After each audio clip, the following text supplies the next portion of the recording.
All right, everybody, I am jumping the gun. We are at 10 o'clock on the nose, 10:00. I started the timer late, and I'll take responsibility for that, but I think we're going to be okay.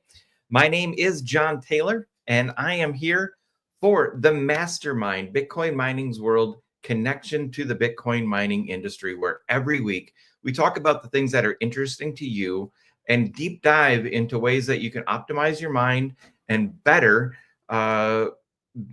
work in the Bitcoin mining industry.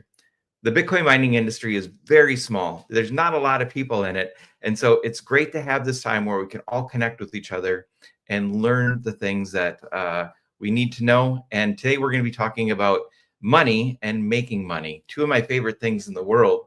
We have some great guests. Today we have EMCD. And if you don't know what EMCD is, it is a cutting edge mining pool where you can earn, save, and trade all in one digital ecosystem.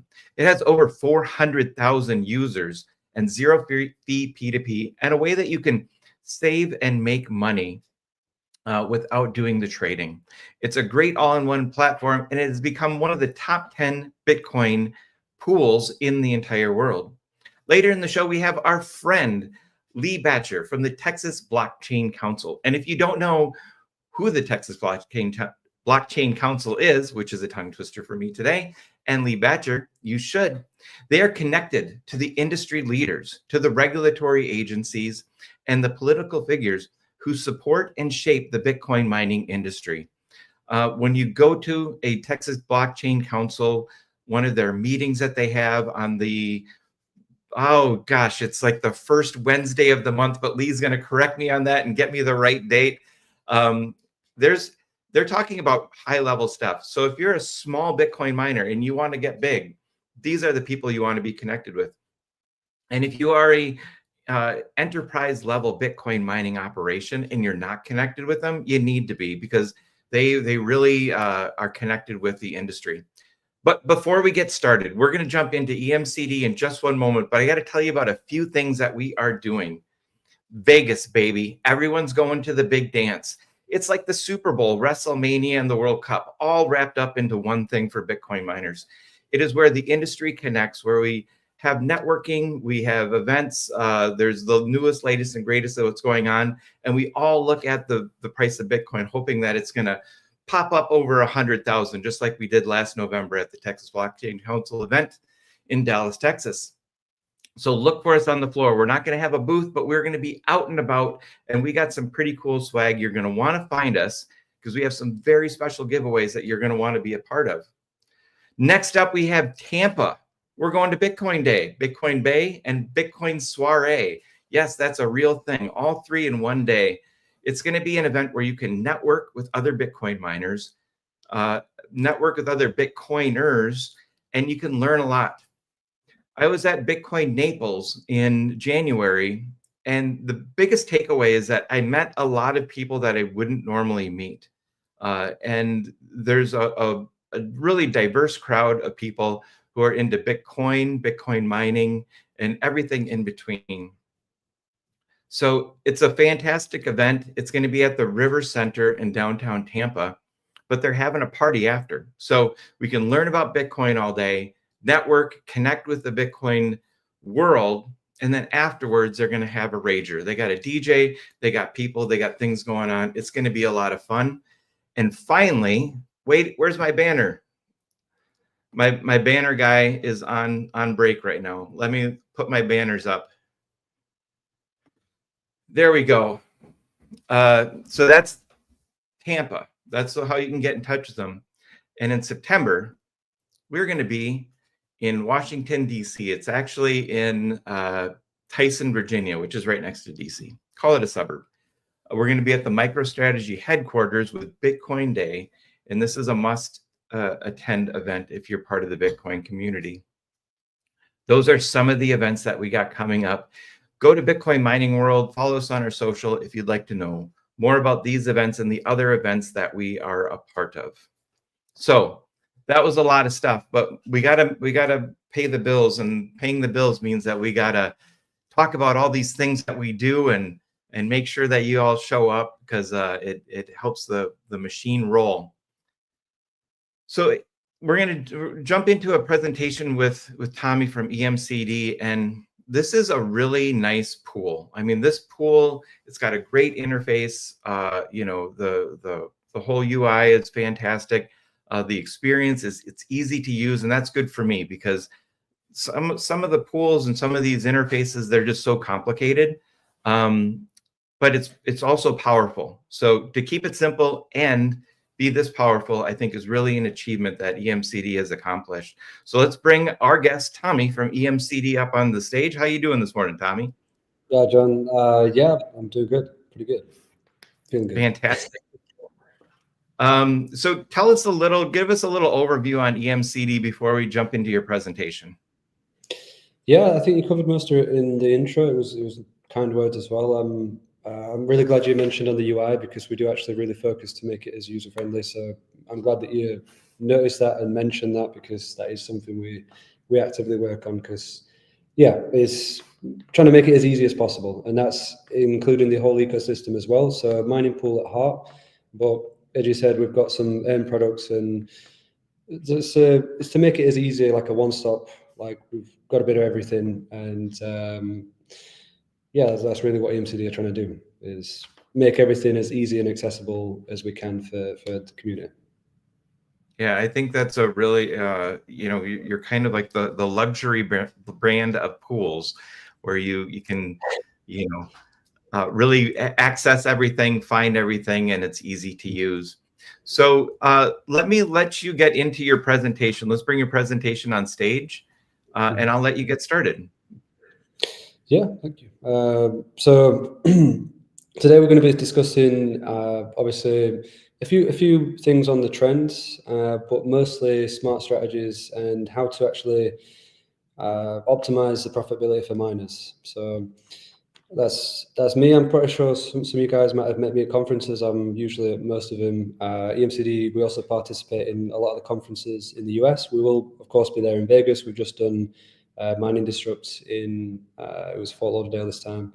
And yeah, it is really focusing on the brand in America because our main focus has been in Europe. So we're 7 years on the market as a mining pool itself, but not a lot of people have heard about us in the West as of yet because, as I said, we've been mainly focused on Europe, Asia, Middle East, that kind of area. So I'm sure this year we've probably met some of you guys at some conferences, I hope, and hopefully we'll see you in Vegas as well. So as John mentioned, mining pool at heart, that is the core product, and the unique selling point, I guess, here would be the low fee of 1.5% FPPS plus is, yeah, we've got low fees on Bitcoin. We've got a few tokens as well, which I'm going to mention in the next slide. We do have a wallet. It's not a fancy exchange wallet. It's more of a utility wallet. So we've got, I think, 17 different chains on there. It's just, again, so people can move their assets within the ecosystem or wherever they want to move it. And obviously, we've got the option of a third-party wallet. Whatever you want to put in there, you can put it in. P2P platform. We're currently, I think today I checked, we're just pushing on 22 exahash. So that, like I say, we can average around 12 Bitcoin a day as like a minimum is what goes for our pool. I think it's around 2.8% of the total chain goes through our pool. So yeah, we're growing. Is the main thing. Top 10, and I think today we're number 7. Again, it fluctuates all the time, as you know. So that's EMCD. That's us. And to get more into what we're all here for is how to actually optimize profit and discuss market trends. So one thing that we are mainly Bitcoin as a mining pool, but we do offer altcoins as well. So there are things like Litecoin, Script, Doge, Casper. So that is also something that we're really focused on, and we always like to include new tokens that people want. So we're always open to people's suggestions, things like Alio, Pepe, Doge, like the extra script tokens as well. We do offer them as well, things like Bell's Coin, JKY. So again, check out the pool and you'll see we do put them into the pool as well. So why why am I talking about altcoins when we're mainly talking about Bitcoin? So altcoins are, especially Litecoin, Scripts, Casper, the ASIC devices aren't really efficient, as we know. And the main thing is the price forecasts are pretty positive. And yeah, if we're talking about Scripts, there's obviously a high, strong community support, as we all know. There's a high liquidity there. And yeah, as Scripts miners that might be amongst us, it has got a proven track record of profitability. So it's got to be mentioned. I know most of us in this chat are going to be more for Bitcoin, but altcoins is important to diversify the portfolio as well. So just a little bit more on the altcoins. If we put it down to numbers, Dogecoin, obviously 250% in 2024. That's crazy. I mean, we know why as well, the elections, and there's a few other factors in there as well. Litecoin, again, has always, Scripts miners have, like I say, it's a proven track record of profitability, especially with the efficiency of the ASIC devices.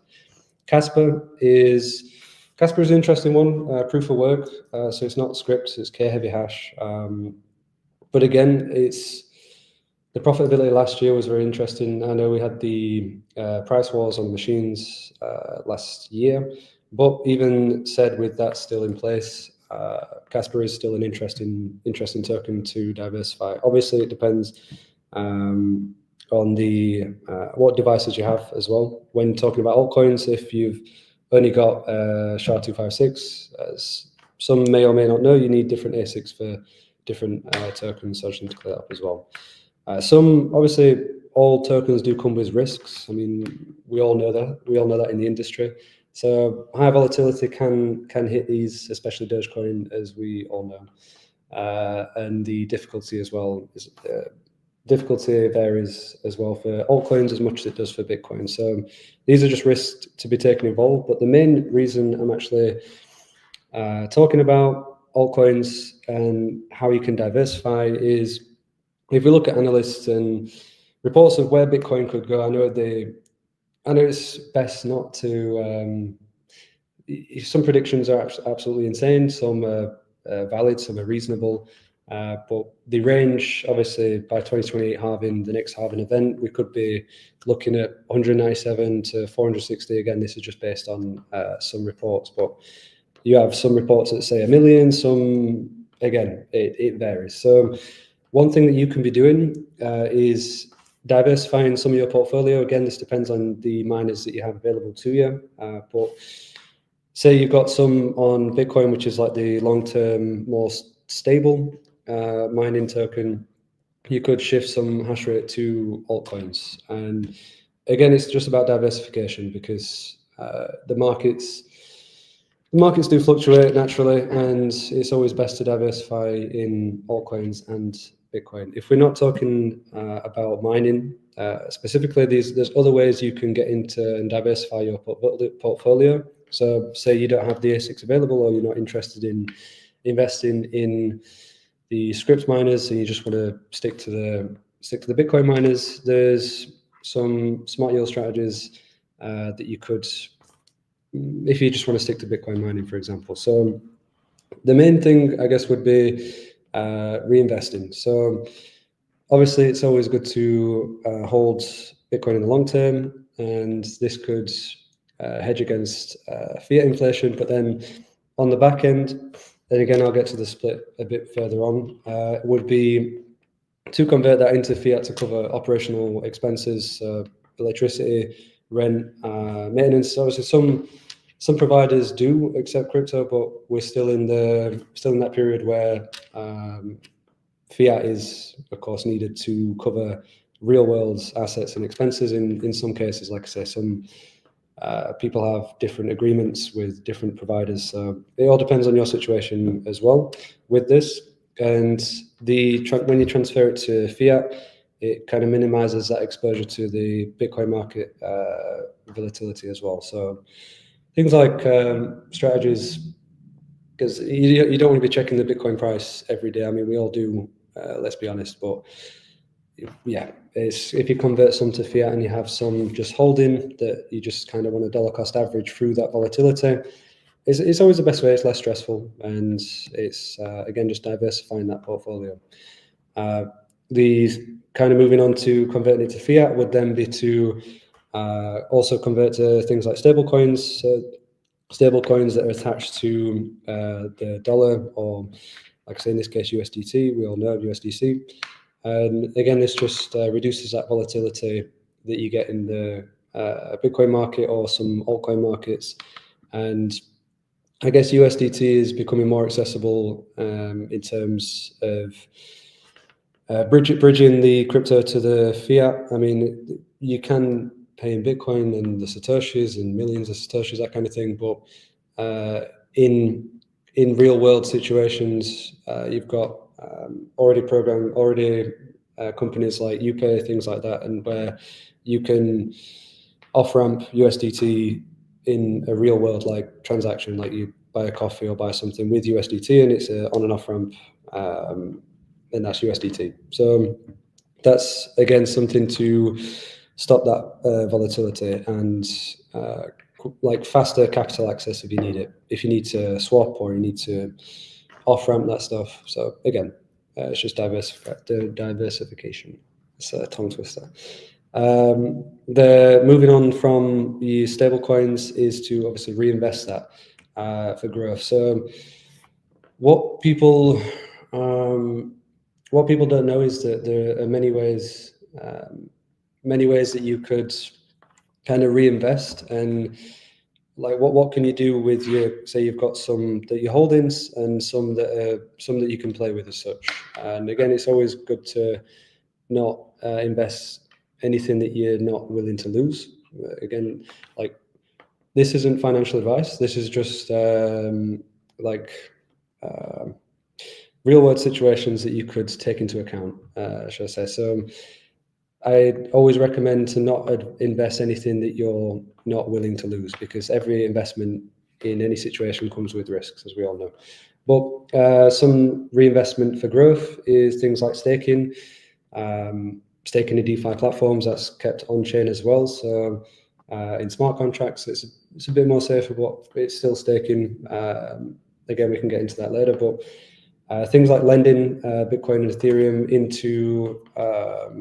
into SEX platforms, centralized exchanges for interest returns, so things like APY products, earn products.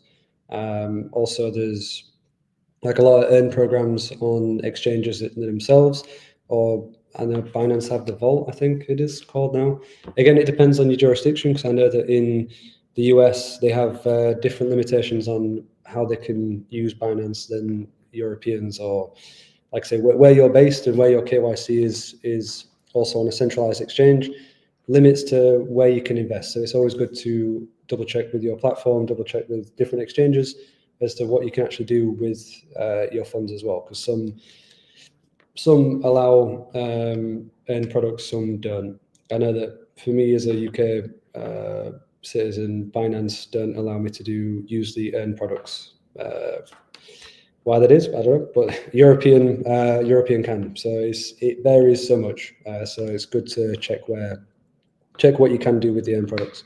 On back of that as well, you can even provide liquidity on, say, DEX platforms, decentralized, to earn on the trading fees. So there's loads of different ways that you can actually reinvest as a passive income. None of these are so much like get rich quick. They are more long-term investments, but those ones are usually the more stable and less risky. But again, it's always based on your risk appetite, as anyone should recommend. So when we're talking about the split and how much you should actually be putting in, and like I said, be comfortable with how much you're putting in, be willing to lose that if worst case. So 50% is quite a common thing, the 50-25-25, if you've not heard about this before, but it's like the basic reinvestment as such. So you hold 50% Bitcoin, say if you're mining Bitcoin, hold that 50% long term, so hodl that, and convert 25% to fiat regardless. And again, that's more of the dollar cost average strategy, where it just eliminates this volatility. It's more of like a straight line, because you're not checking the price all the time, and you've got the fiat to cover expenses, things like electricity, things like real world assets, that kind of thing. And then the reinvestment, the thing that you're like willing to lose as such, is the 25% of profits, for example. And that can be, if mining, that can be upgrading your equipment. As we know, maintain your equipment is the most important thing with mining, and you should be upgrading. What is it, every like 4 years, or at least to keep within the profitability of the machine and the difficulty. And every year it's like the iPhones, they're bringing out new machines, better machines, faster machines. So you always need to be expanding and upgrading equipment. I mean, it's the same thing as when you the shelf, not the shelf life, but the investment. If you're investing in buying the latest machines, you need to be maintaining those machines all the time, cleaning them, making sure they're efficient as they possibly can be, and always looking at the market and changing out that equipment to make sure that you're staying above that curve. Because if you just kind of splash out once, maintain the equipment, in a couple of years you're going to be in the minus based on your electricity, based on the market itself. So you need to be on top of that. And again, that's the reinvestment of the profits as well. And again, what I was mentioned with the earn products, the DeFi, CeFi, those kind of things, that can also be a part of that. On top of buying new equipment, is reinvest in the long term. They're not going to make you super rich quick, but again, you can compound that as well, like a long-term investment. So obviously, I think most of it's common sense as to why this actually works, but it kind of balances that stability and growth. And the main thing is it minimizes this volatility in the market, and we're trying to like a long-term success with this. So the more you actually reinvest in the machines, say if you're a miner, obviously it's going to be more profitable in the long run. So talking about reinvesting in the machines and staying ahead as best you can, it's always good to try and buy hardware in the market dip. So recently we just had the market dip, and then I think today we're on 97,000, and like I said, we've been in quite a dip recently. So that's the best time it's the buy phase if we're just hodling, and it's also a good time to buy ASICs, because we had the price wars, but that was more of a Bitmain thing, but the buying the hardware during the dips is the price of ASICs obviously cut as well, because the difficulty is altering through that dip as well. And there's just as an example, it's like equipment bought in when Bitcoin was 17K. 2 years, it's still in that market range of like the machine is still profitable, even though you should be buying new machines every couple of years as they improve the machines. Again, it's buying in that dip, and then obviously when the bulls come, that's that miner that you bought for like a third of the price as it's worth in a year. I mean, that's the market. The market is volatile, and the people that bought the ASICs when it was a bear, they're loving life in the bull. And people that bought that didn't really, I mean, you can't really plan the market, but you can do the best you can.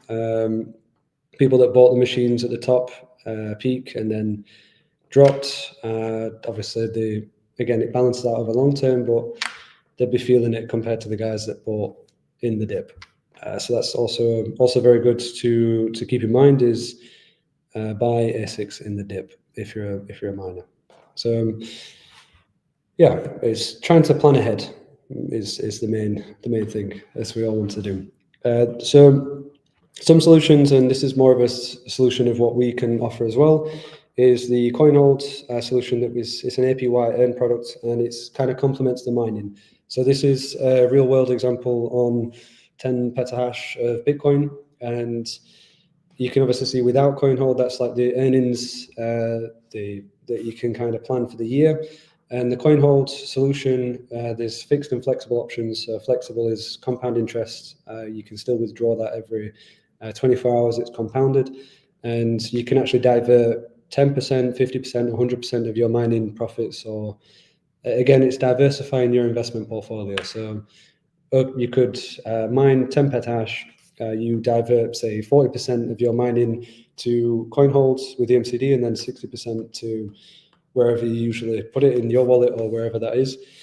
And that the coin hold will just compound interest. So every 24 hours where we pay out, that payout would go straight into a coin hold, and then that would just compound every 24 hours. It's recalculated, and depending on the token, as you can see, the stable coins we offer higher APY, and the Bitcoin and scripts, it's up to 9%. But again, it depends on how long you lock it in. You can do 30 days, 60 days, 90 days, but I'll let you go on the EMCD. You can have a play around with it on the website, and it's all pretty, as John mentioned at the start, it's pretty user friendly. You can get straight into it and understand within the first like 5 to 7 minutes, you'll already understand everything. So we make it super easy, super straightforward. I'll just wrap it up because I'm kind of coming to the end of my time. So I know this situation is depending on your situation, because it would be great to be able to have estimate 6 months power in the future and kind of just pay all up front, and it would be great to have that liquidity, but not everybody has that opportunity to spend like that much straight away, and then that's kind of like 6 months at a fixed price. I know the market electricity and mining is like the savior or killer of profits, let's be honest. As we all, anyone that mining electricity is like it's the key. So one thing that people can do is they can plan, estimate their power use, and kind of prepaid hosting. Again, it depends on your hosting provider as well here, because some hosting providers will not give that. It'll be like a flex option, or some will. And again, it's just negotiation with the hosting provider, or if you host yourself, great. Try to speak with the power provider. And again, it's great to be able to do, but I know that not everyone can do this. So again, it's just an idea, locking in like a long-term fixed rate, and it reduces that financial risk. We're just trying to eliminate volatility here is the main thing. So if we're talking specifically about energy, we've obviously got the price hikes recently, as everyone in the US knows. So the global trend would be to actually shift into cheaper regions to mine, to kind of bring down the hosting costs. And again, just a little push for EMCD's solution would be a turnkey. So it's a new product that we've just launched. It's like a turnkey mining solution where anyone can come to EMCD and they want to get into mining, say they starter or mid-size. You pay the setup fee. As an extra, it's mining in Ethiopia on the Canaans, Avalons. Within 24 hours, it's up and running. And the extra is also the 0% pool fee for 1 year with our pool. And as you remember from the start, it's 1.5% FPPS, which is low already. We 0%, so it's just 0% pool fees for the 1 year. And you've also can compound those miners as well. More information, please do get in touch with me. So my WhatsApp number is there, so you can scan that or type in the number. You can also reach me on LinkedIn, pop the links in, email, that kind of thing.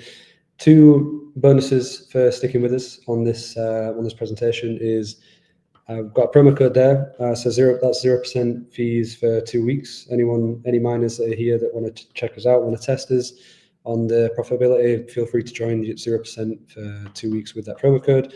And the more, I guess, interesting is the lucky draw. So what we're doing is a ticket system, to get 1 ticket, and this is to win a Canon Avalon, what I mentioned in the A1566. The lucky draw is for one of those ASICs hosted with us, and that's all yours. So for that, what we're doing is anyone that can connect to the mining pool, send a screenshot that you're connected to the mining pool, send it to me on WhatsApp, the screenshot. or send it on email, either. Again, we'll do like a follow-up just to kind of summarize the lucky draw. And then what we're going to do in 2 weeks is announce the winner of the lucky draw. So it's just anyone like joining the mining pool from today. Send a screenshot that you're in the pool, and in 2 weeks we're going to do the prize draw for the ASIC hosting with us, and that's with the 0% 12 for 12 months. Everything what I mentioned here, and that is the lucky draw that we're doing. So again, I'll make sure that it's put in the group, and John can make sure everyone knows about that as well. That's a great offer. So your mining pool, or excuse me, your hosting is really attractive. I mean, 6 cents in Ethiopia. So does that include repair and maintenance, or is that extra? Repair and maintenance, yeah. So the setup fee, again, if you want to get in touch, I can send over the full deck. But the setup fee, I think it's included in the maintenance for 1 year, but I need to double check that. Okay, and is it 100% uptime or 90% uptime? Right now it's 95. I think there's yeah. We're in Ethiopia, 2 megawatt site right now, and right. Yeah, I need to double check the uptime for today. But that's fine. That's fantastic. So it is just to reiterate, it is a new product that we've just launched. So we are still growing that product as it is right now, but it's like you said, it's an attractive offer. It's interesting, and Ethiopia, it's an interesting place. I mean, more people are coming there for the electricity costs right now. Yeah. So we're going to jump over to Lee in just one moment, but I want to get this question. We have the question is, we get this often, and I'd love for you to explain it. Why is a $4,000 piece of hardware any different price during a dip? Isn't the cost just the cost? And so he's talking about, ASIC's price fluctuate with the price of Bitcoin or the price of the altcoin. Can you explain that a little bit? So it's usually market demand, because if it's like new iPhones every year. They bring out new ASICs, and then like the previous iPhone is then cheaper, and the models are cheaper and cheaper. The same thing in the hardware market is every time a new model gets brought out, the efficiency of the older miners decrease, and the same thing with you buy in the market dips because the demand of the machines is less. So then you've got stock issue sometimes with a lot of the Chinese resellers. They will even go down to like stock price, like cost price, just to maintain those payments to say Bitmain or whoever the manufacturer they've got them from. Is they still have payments to make, and in that dip there's less demand, so they have more machines, so they need to get rid of them in some cases. So that's why a market dip gives demand for like we need to get rid of some stock. Yeah. I wanted to really jump into this question because or answer this question because we sell Bitcoin miners. That's what our business is, and we provide hosting and all things Bitcoin, transformers, containers. And over this past month and a half, when Bitcoin was 79,000 and 83,000, nobody wanted to buy Bitcoin miners, and it's literally the best time to buy a Bitcoin miner because the prices, they're available. Prices are the lowest. And now Bitcoin is what, 97 today, and now the phone's ringing off the hook. Everyone's like, let me buy that high-priced Bitcoin miner, that high-priced ASIC. And yeah, you got to buy on the dip. That's so important. So thank you so much, Tommy. I really appreciate what you're doing. I love your product. I love what's going on. We're going to put all this information into the comments during the next presentation, but we will definitely have you on the show again. And until then, thank you so much. No worries. And yeah, we'll be at Vegas as well. So be sure to check out our booth in BTC Vegas. I'll be there as Right. well. Sounds good, Tommy. Thank you so much. Next up, we are going to be talking with Lee Bratcher of the Texas Blockchain Council, where they promote technology initiatives such as Bitcoin mining that drives growth and benefits the citizens of Texas. They want to make Texas the center of the Bitcoin mining universe. So they have influence of members and advocate for blockchain-centric public initiatives and educate members on the government about members of government about the benefits of blockchain technology. They are an advocate and an evangelist for blockchain and Bitcoin, and we are so happy to have Lee Bratcher on the call today. Thank you so much, Lee, for joining us. Of course, John. Thanks for having me. Yeah, so,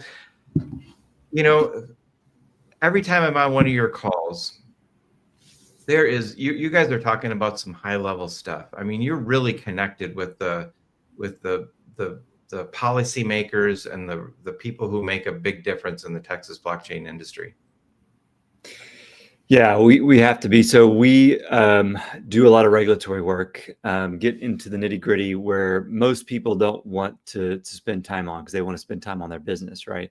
So we do a lot of regulatory work related to the Texas Public Utility Commission, ERCOT, the Texas legislature, and places all around the country as well. I mean, we work at the national level and work to support our members across the country. Most of our members have Bitcoin mining operations in several different states, not just Texas.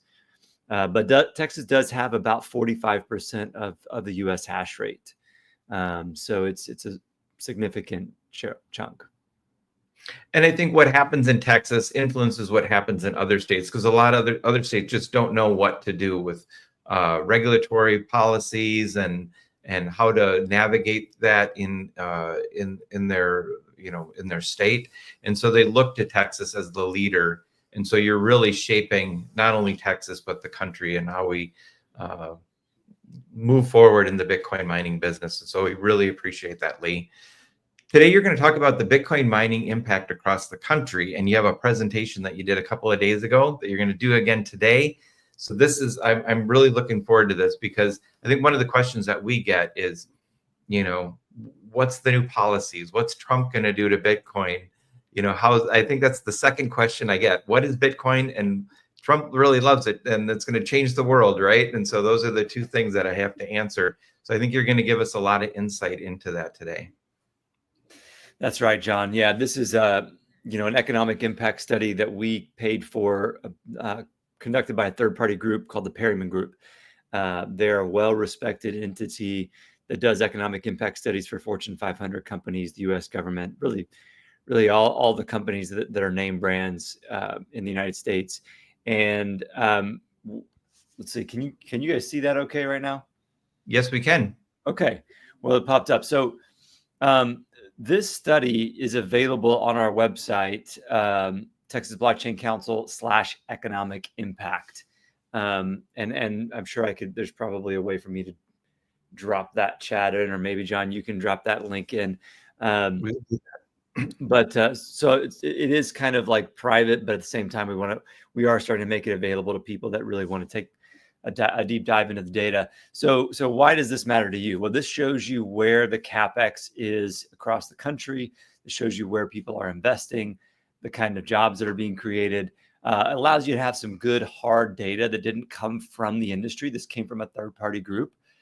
So if you're needing to convince a city council or some local municipal government in the area where you're conducting Bitcoin mining, this could be a helpful thing. So I'm going to pop here on the executive summary slide and just note really quick some really high level numbers. In 2024, there was more than $4 billion in gross product from the Bitcoin mining industry in the United States, and 31,000 jobs that were created. Of course, in Texas, it's a big chunk of that, 1.7 billion and 12,000 jobs. And then you see some other states there, Georgia with 316 million in gross product, 2,300 jobs, New York, 225 million in gross product and 1,600 jobs. So really strong numbers. This includes like W-2, but also 1099 and sort of that multiplier effect of ancillary jobs that are created when a business goes into a region, right? So they also found that Bitcoin mining can, in addition to creating jobs and paying lots of local taxes, can create grid benefits, which is something that I think we're kind of known for here at the Texas Blockchain Council, of promoting the value of flexible loads, especially at large scale, to grid operators. So I want to just pop down here to, let's see, here we go. This is the slide that I wanted. This will give you an idea of the total expenditures, the gross product, the personal income, and the job creation from the top, I don't know, what is that, 12 or so states for Bitcoin mining in the United States. Of course, Texas being by far and away the largest, 5 times larger than Georgia as far as, total expenditures, jobs, personal income, gross product, all those things. But still, you can see some states proceeding. I mean, CleanSpark has a lot of hash rate in Georgia. Kentucky was up there. North Dakota surprised me a little bit. North Dakota was the third largest. I knew Pennsylvania was pretty strong. I think, Oklahoma is pretty strong as well. It didn't make this list for some reason, but it is captured in this rest of the U.S. number down here. Let's see. Let me go back one slide here. So Oklahoma would be captured in the rest of the U.S. Numbers, but there is a lot of hash rate in Oklahoma too. Not a lot of public mining hash rate in Oklahoma, but definitely a lot of private miners in Oklahoma. So, you can go into the data. Of course, they talk about some of the other benefits of Bitcoin mining, go into the conclusion about the methods used. But what I wanted to really draw y'all's attention to, and I'm going to flip through a couple of these wordy slides, is you can look at the economic impact of Bitcoin mining by industry. Of course, utilities, construction, manufacturing, those are all, highly impacted in a positive way by Bitcoin mining. So you can even go down and look at, in Georgia, what are the results for the utility industry? Tons of expenditures for in the utility industry for Bitcoin miners, which is amazing, right? Manufacturing. You can look at Kentucky. You can look at North Carolina. So a ton of good data in this economic impact study. Again, you can find this study at texasblockchaincouncil.org/economic impact. I think this could be pretty helpful, especially if you're one of these, you're building a mining site in one of these states, or it's even just good information to have in general. Looks like John threw the link right there.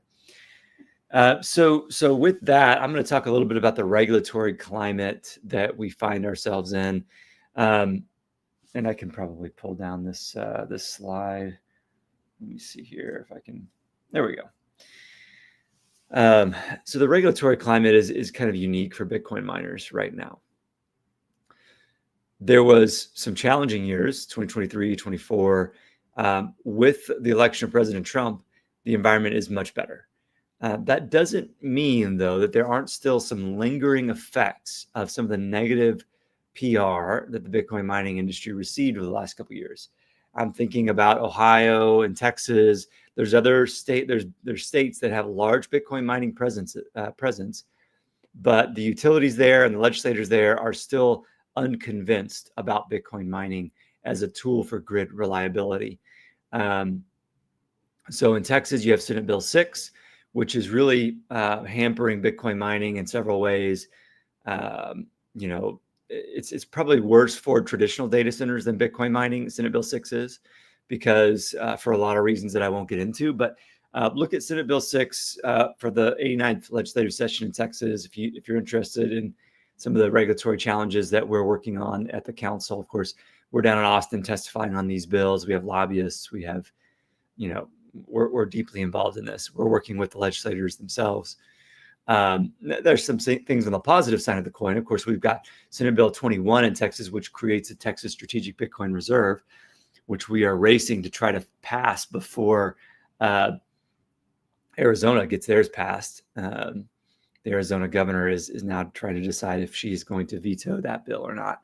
So we're working to quickly get that passed and try to beat Arizona. But you also have things in Ohio like AEP, the large utility there, is throwing some pretty unfair tariffs at Bitcoin miners and large data centers that are quite concerning. So just because we have a lot of top cover with President Trump doesn't mean we're out of the woods yet.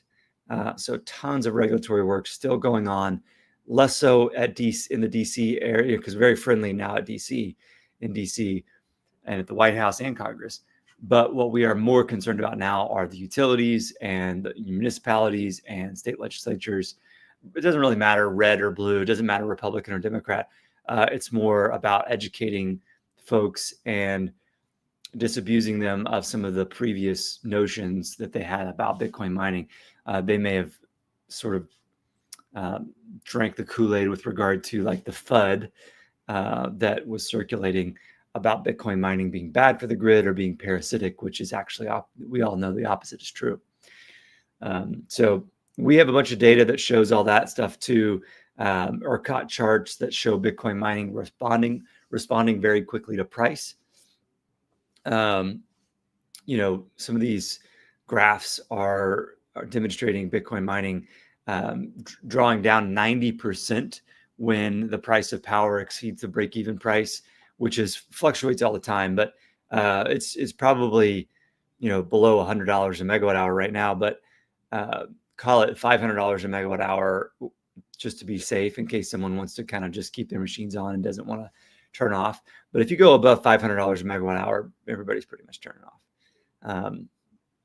And the true break even, if there was no like damage to the machine or like concern about getting the machine back up and running again or faults or anything like that, the true break even would probably be somewhere like $60 or $70 a megawatt hour, depending on how efficient of a machine you're running. And so I'm sure, you know, John and his team probably has some, you know, and Scott, I'm sure they actually have some pretty good data related to what each machine's break even is right now on a power price front. So happy to take some questions about the economic impact study, Bitcoin mining policy as it relates to various states, you know, utility questions.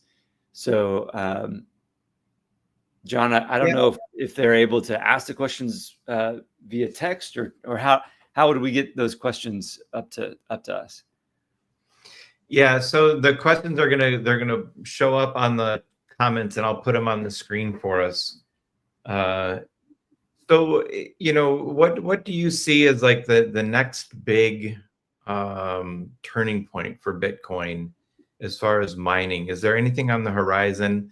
I know that there's a tax bill, and so, you know, when I talk to my accounting friends, they're like, you know, I don't want to do a presentation till after that goes through, because then we can see what's in it and how that's going to vote. But what's on the horizon for Bitcoin mining? Well, so you mentioned tax. I mean, I think at the regulatory, the thing that does matter in DC with Congress and IRS is how Bitcoin mining proceeds are taxed, right? So right now, you know, you get your tax on a sort of a you know, business income tax, and then you could also be subject to a capital gains tax should the Bitcoin appreciate before you liquidate it. So there are some curious factors that may change the way that people are handling their Bitcoin mining rewards. You know, some people liquidate them immediately, and then of course you have to pay business income tax, but may not have to pay any capital gains. But some people want to hodl. So Yeah, I think the biggest concerns though are related to the utilities. And looks, I see the first question is about utilities. What's the best method of explaining it as a benefit rather than a parasitic? It seems as if the mysterious Bitcoin makes everybody nervous. Yeah, that's a good question from Kyle Hagen. So the best way to explain it is data and graphs. I'm going to actually drop a presentation, share some more slides to answer this question. But I've got to upload the file real quick, Kyle. So, but as I grab that file, I think what I'll say is just showing them the data of how Bitcoin mining responds to high price signals is clutch, right? Texas Bitcoin mining. Let me find this chart. Yeah, I know when you're dealing with utilities, I think there's a mystery. A lot of people coming into the Bitcoin mining business just believe that all utilities are some government-run business, and there's a lot of private utilities. Can you touch on that? In Texas, is it all private utilities, or is it all like state-owned or large public organizations? Yeah, Texas is deregulated. So here the utilities are separated from generation. So you get the wires companies, we call them TDSPs, transmission, distribution, supply companies. So that's going to be like your Encores, your AEPs, your center points. And then of course you've got the generation companies, wind, solar, natural gas, Vistra, NRG, et cetera. I did find that presentation that I'll be able to share for Kyle's question though. So I will upload that now. Okay. And I will pull it up. Let's see here. Okay. Yeah, I think what Kyle might be looking for is, how do you explain load balancing, or do they need to be explained load balancing? Or what would be like 3 points that you could go into a utility company to get the conversation started that would kind of trigger their interest as far as wanting to hear more about the benefit of Bitcoin mining? Yeah, I completely agree. And here is the slides. So let me know, John, if you guys can see that. Yep, got it. Okay. You're up. So what I do is I come into these meetings with the data, right? Winter Storm Heather a couple years ago. The blue is large flexible load compute, which is Bitcoin mining, 100% Bitcoin mining right now. One day it might be there might be a little bit of green hydrogen in there, but right now it's 100% Bitcoin mining. So if you just show them the complete inverse relationship between Bitcoin mining and price, no other load performs like this. I mean, that is the inverse relationship there is like almost perfect. It's almost, a full inverse relationship, which is exactly what they want to see. A lot of times, most load has a, high correlation of price and load. So when price goes up, people turn, it's because there's more demand. So price is going up because there's more demand. It's probably usually a weather event. It's very hot outside. Everyone's turning their ACs up. So demand goes up and therefore price goes up. So most other loads don't even look at price. They just track in tandem. But to be able to show them that they're completely inversely correlated is huge. Yeah. I won't go through all these, but I will show. Oh, this is kind of a cool map. This is all the Texas Senate districts, the state Senate districts overlaid with the large Bitcoin mining facilities. But here's another graph, different winter storm, price, consumption. Here's something else, right? Texas A&M is a globally respected university. They found very clearly in a academic paper that Bitcoin mining does not stress the grid. In fact, it's inversely correlated. So happy to share these slides with anybody who's interested in learning more about all that. But yeah, best way to do it is come with the data. Yeah, I think so. Kyle said load balancing is my normal go-to, but I think with the way that you explained it in detail and much better with the inverse correlation, and you put some graphs to it. And load balancing in, talking about it is one thing, but when you see that graph, it's like, oh, I see exactly what it looks like, and it makes a lot more sense. It's more powerful. Yeah. Yep. So I appreciate you taking the time.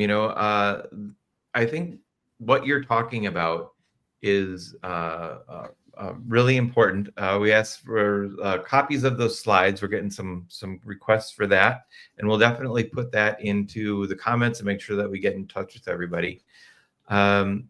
So do you have, I know that you have a lot of events coming up. People who are in Texas, you're primarily in Dallas, but you also have events in Austin and Houston, correct? We do, yeah. And we've got events in DC and other places across the country. We've got one in Toronto 2 weeks from now for Consensus, and we might have one in Bitcoin Vegas, but remains to be seen. I don't think we have anything planned for Bitcoin Vegas. Kind of like you guys, we're just going to be there, and we'll probably run into you guys on the floor. Yeah, we'll have fun. Looks like Amy's dropping in some links in the chat. So there's our Luma link to our Austin event, the Signy Die event, which will take place on June 3rd. Mm-hmm. We've also got our North American Blockchain Summit, which Bitcoin Mining World was at last year in a big way. Had a booth, and I think had a hopefully productive time meeting with some of the big miners. I'm sure, and small and mid-sized miners too. Hosting Adam back in Dallas in a couple of weeks as well. Yeah, Adam back is going to be good. The Dallas event that you had last November, I think, was my favorite event because it wasn't in a convention center, and it was just a really great way to meet people. There was connections, and there was a lot of people in the business who just wanted to learn more, connect with people, and it was a very non-convention convention, Yeah, we try to bring in less so like the hobbyists that are like, oh yeah, I like Bitcoin, and more so the people that are, serious business people that are doing Bitcoin work. Like if you're running a 1 megawatt Bitcoin mine, you're a serious Bitcoin person. If you're, of course, if you're running a 100 megawatt Bitcoin mine, then you're probably a publicly traded company. But we're not really interested in having the person that's like, oh yeah, I bought a little bit of Bitcoin on my Coinbase, and I don't like eat, sleep, and live this business. So we try to make sure that it's, everybody that you're going to talk to is in the business. Yeah, it definitely is. And so you have that's the BlockChain Summit coming up on October 9th and 10th. We will definitely be there. I'm looking forward to it. Dallas is one of my favorite places as long as I don't get stuck in the airport. And I really appreciate you joining us. Before we go, though, this Adam Back thing is going to be a pretty big deal. Tell us a little bit about it. Yeah, so Adam Back is obviously one of the first people that received the Satoshi white paper from Satoshi, the Bitcoin white paper from Satoshi, and he has been a stalwart in the Bitcoin space. Blockstream is one of his companies. They've been a Bitcoin miner for a long time, and he's going to be in town on the 22nd. We're going to be hosting an event with him. TBC members get in for free. Otherwise, it's pretty cheap. I think it's $20 or something. And we'll be over at SMU in Dallas at the Crum Auditorium for his keynote remark, but very brief keynote remarks from him, and then networking and happy hour and a time to like shake his hand and get a picture with him and everything like that. Oh, that's cool. I love it. I love it. So thank you so much, Lee. I appreciate it. And I'll definitely be seeing you at all these events coming up.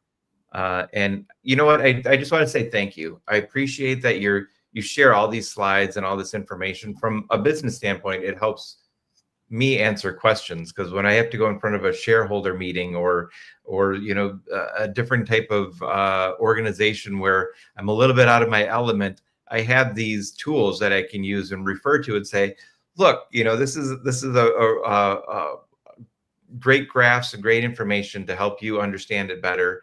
And it helps all of us. So we really appreciate it. Thank you. Happy to help. Thanks for having me All on, right. John. Well, with that, we are going to wrap it up for this episode of the Mastermind Club. Once again, my name is John Taylor. We're going to see you in Vegas, baby. And if we don't, come down to Tampa for Bitcoin Day. Once again, I'm going to put that up here. Bitcoin Day and Bitcoin Bay and a Bitcoin soiree, that is a real thing, is all happening in Tampa on June 14th. This is a must attend if you want to connect with the Bitcoin community and you are in Florida or anywhere else in the world. You're going to want to fly in for this. We have some hotel rooms reserved at the Barrymore. It's a pretty flat, fancy little place. We're going to have a dress-up soiree that night so you can hang out, be a part of the rager that's going on, and enjoy yourself and meet other Bitcoin people and talk Bitcoin. So until then, what I'm going to do is I'm going to sign off as soon as I find that end clip, and we're going to call it a day. Thank you so much, and we'll see you next week. In 2 weeks, we'll see you in 2 weeks on the Mastermind Club. See you later. Thank you for joining us in the Mastermind Club, your ultimate gateway into the world of Bitcoin mining. Whether you're just starting out or looking to scale your operations, our vibrant community of like-minded enthusiasts is here to support you every step of the way. Join us next week where you'll exchange ideas, brainstorm strategies, and stay motivated on your mining journey. Thank you for joining us, and tune in next week.